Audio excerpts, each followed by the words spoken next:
आज मैं एक बहुत ज़रूरी मुद्दे पे आपसे बात करना चाहता हूँ। ये हर देशवासी के लिए ज़रूरी है, मगर पिछड़ा वर्ग, दलित, आदिवासी महिलाओं के लिए ये सबसे ज़रूरी मुद्दा है। ये आपके भागीदारी के बारे में है। 2023 में पूरे देश ने, सब पार्टियों ने महिला आरक्षण बिल को पूरा समर्थन दिया था। कांग्रेस पार्टी सबसे आगे थी। सालों के लिए हम महिला बिल पास करना चाह रहे थे। अंत में 2023 में हुआ। भारतीय राष्ट्रीय कांग्रेस की तरफ मैं नारी शक्ति बंधन अधिनियम 2023 के समर्थन में खड़ी हुई। भारतीय राष्ट्रीय कांग्रेस की मांग कि यह बिल फौरन अमल में लाए जाए। 2018 में मैंने प्रधानमंत्री को यह चिट्ठी लिखी। इसमें साफ लिखा है कि महिला आरक्षण को जल्दी से जल्दी इंप्लीमेंट किया जाए। यहां मैंने कहा है कि 2019 में महिला आरक्षण इंप्लीमेंट हो जाना चाहिए। उसके बाद 2023 में मैंने भाषण दिया, पार्लियामेंट हाउस में भाषण दिया, अनेक भाषण दिए, जिसमें मैंने कहा कि महिला आरक्षण देश के लिए जरूरी है और जल्दी से जल्दी इंप्लीमेंट हो जाना चाहिए। In my view, it is quite simple. This bill can be implemented today by giving 33% of the seats in the Lok Sabha and the Vidhan Sabha to India's women. I would like to have seen OBC reservation included in this bill. I think it is very important that a large chunk of India's population, large chunk of India's women should have access to this reservation. And that is missing in this bill. भाई और बहनों, अब बहुत बड़ी बेईमानी की जा रही है। प्रधानमंत्री नहीं चाहते कि कास्ट सेंसस, नए सेंसस, ओबीसी सेंसस के बेसिस पे यह निर्णय लिया जाए।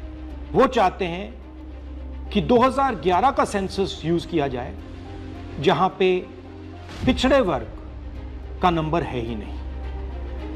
वो आपकी जो भागीदारी है उसको आपसे छीनना चाहते हैं। हमारा कहना है नया सेंसस चालू हो गया है, आप कह रहे हो कि ओबीसी सेंसस आप कर रहे हो, तो उस सेंसस का प्रयोग करके आप महिला बिल क्यों नहीं पास कर रहे हो?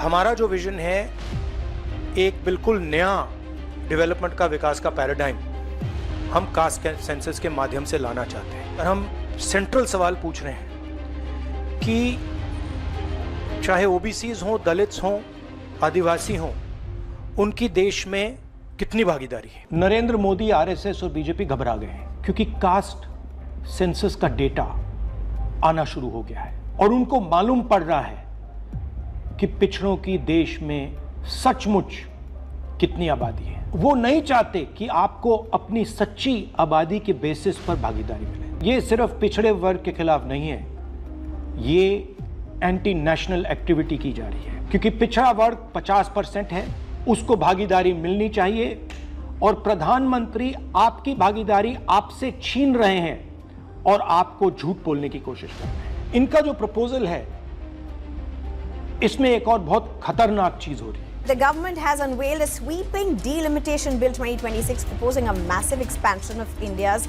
parliamentary representation. The strength of the Lok Sabha is set to jump from 545 to a staggering 850 seats. सच्चाई ये है कि अगर जो मोदी जी चाहते हैं हो जाए, तो जो छोटे स्टेट्स हैं, साउथ के स्टेट्स हैं और नॉर्थ ईस्ट के स्टेट्स हैं, उनका रिप्रेजेंटेशन कम हो जाए, उनको भयंकर नुकसान होने वाला है और मैं इसको एंटी नेशनल एक्टिविटी मानता हूं। हमारा जो स्टैंड है वो बिल्कुल क्लियर है। अगर आपको करना है तो ओबीसी सेंसस का जो डेटा है उसके बेसिस पे कीजिए, 2026 के सेंसस के बेसिस पे कीजिए, 2011 के सेंसस के बेसिस पे मत कीजिए, क्योंकि उसमें ओबीसी का, पिछड़े वर्ग का कोई डेटा नहीं है। और अगर आप सचमुच में विमेंस बिल इंप्लीमेंट करना चाहते हो तो आपके पास विमेंस बिल पड़ा हुआ है, उसको आप इंप्लीमेंट कीजिए, हम आपको पूरा समर्थन देंगे। मगर पिछड़े वर्ग, सदर्न स्टेट्स, छोटे स्टेट्स के खिलाफ हम आपको काम नहीं करने देंगे।